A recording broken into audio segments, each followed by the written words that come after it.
As a broke university student, you might be wondering, how can I enjoy fashion without wrecking my bank or my planet? Well, in this video, I'm here to answer all of that. A common question that people ask when they're starting to dabble into the world of sustainable fashion is the question of where should I buy clothes from now? When, reality, the question you should be asking yourself is to buy or not to buy. When you look at the life cycle of garments, the amount of resource use and waste produced peaks in the manufacturing stage. Greenhouse gas emission from textile production equals 1.2 billion tons annually, which is about 10% of global emissions. Since production of garment is naturally a resource and energy intensive process, the most sustainable option is to utilize the items you already have to its full potential.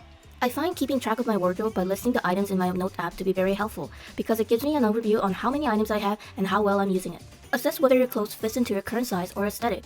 If it doesn't fit you, adjust it, restyle it, resell it, or exchange it. A Swedish study shows that extending the lifespan of garments can reduce the carbon footprint up to 65%. So, avoiding purchase of unnecessary garments will not only cost you nothing, but also is a great way to save our planet.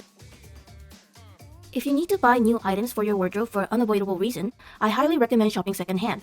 I'm talking about flea market, charity shops, vintage stores, the list goes on and on.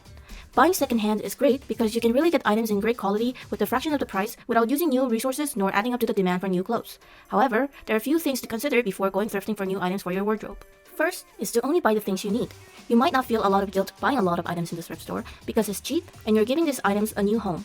But it is important to grow out of the habit of overconsumption through practices, even in the secondhand stores.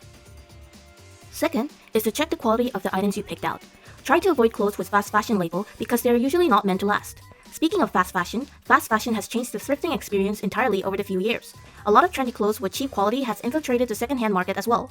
And as secondhand shopper, this while give us more items in the stores, it is also a sign that these clothes are going unwanted and unwearable quicker than ever.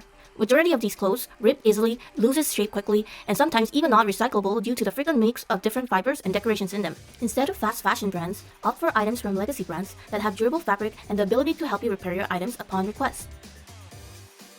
Sustainability movement is becoming a thing in the fashion industry, and brands are eager to ride the bandwagon of sustainable fashion, which is the reason why you need to be a smart consumer and be aware of the 7 sins of greenwashing. Check for third-party Type 1 certification for sustainability and also look into how the company is being socially responsible. Items from socially and environmentally sustainable brands might be expensive, but for a good reason. If the price of garments are unbelievably low, there's a high chance that the labor for this garment is not properly paid. If your clothes smells like harsh chemicals, it's because the producers of garments opt for cheaper and toxic chemicals to cut cost. Paying acceptable amount of money for clothes that will last is going to cost you less in the long run.